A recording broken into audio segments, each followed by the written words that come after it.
Hey guys, Miss Cuban here. In this lesson, we're going to talk about experimental probability versus theoretical probability. And as a disclaimer, I am using a maneuver in the middle resource as it is not my created, and I do not want to take ownership because it is copyrighted and all that legal mess. So, have to make the disclaimer out of respect, always respecting the person. So let's go ahead and get with it. Experimental probability. Well, experimental. When you think of experimental, you think of an actual experiment of science, chemistry, a volcano erupting, an actual experiment. And in math, it's the exact same. It's what does happen. It's the physical thing that happens. And when you're talking about theoretical, you think of theory. Oh, the rule says this should happen, and therefore we should do this. And the weatherman says it's not going to rain, so therefore we shouldn't need our umbrella. And the key is theory. What should happen? Now, it's different because in real life and in all actuality, what should happen doesn't always happen. And that's okay, because that's why we do experiments. Okay, so experimental probability is the ratio of the number of times, if I can keep my marker the same, an event occurs to the total number of trials. Okay, keep that in mind. It's a ratio, which means it can be written as a fraction, and it's representing something that occurs to the number of trials, okay, that you do the experiment. Theoretical probability is the probability of an event happening based on the outcomes. So you're looking at what is happening, what's the event you're looking for, over the outcomes. Okay, that's key. That is the biggest difference you can think of is that denominator. Theoretical is your outcomes, but your experiment is the number of trials that you do. So there are two separate probabilities. Can they work together? Of course, when we compare them. But when you are actually doing the math, they are different. So I want you to know that. I don't want you mixing those up. That is something a lot of students do. So let's actually try them out. Okay? So let's look at this problem. The spinner below is spun 10 times. It's actually spun 10 times. If the experiment probability of landing on a 3 is 1/2. So the experiment, in your experiment, you have 1/2, and you spun it 10 times. So how many times did you land on 3? So I landed on 3. 2 goes into 10 5 times. I landed on 3 5 out of 10 times. Then what is the difference between the experimental probability and the theoretical. Oh, they tell us our experiment. But now we got to look at the theoretical.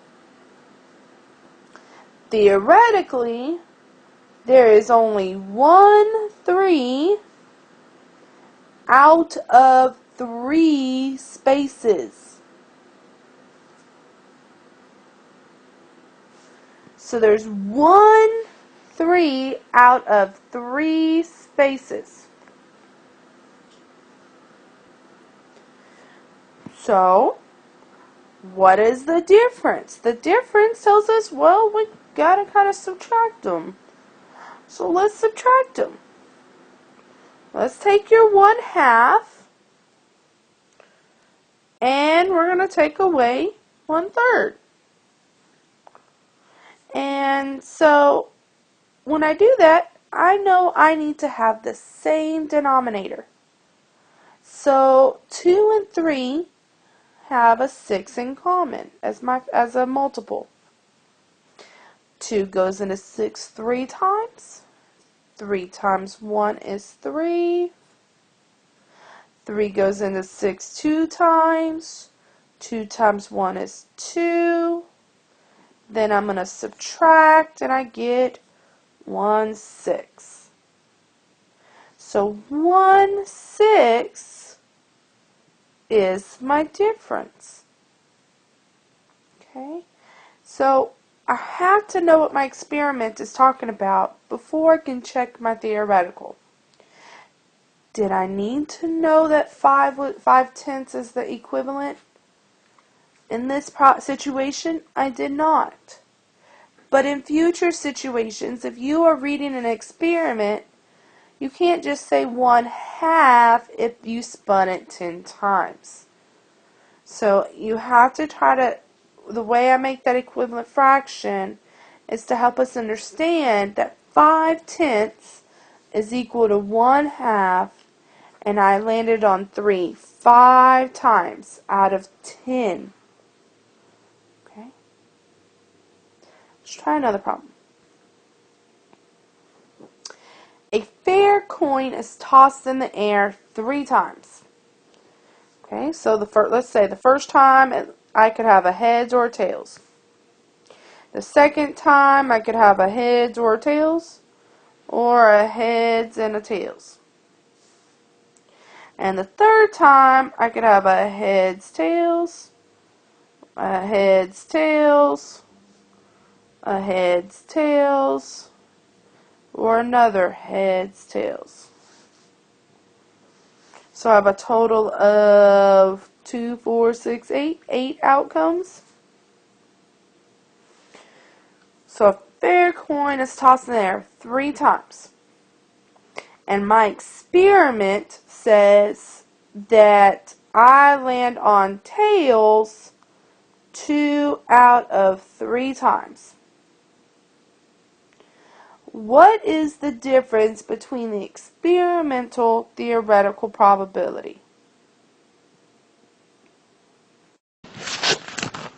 So the theoretical probability is what should happen.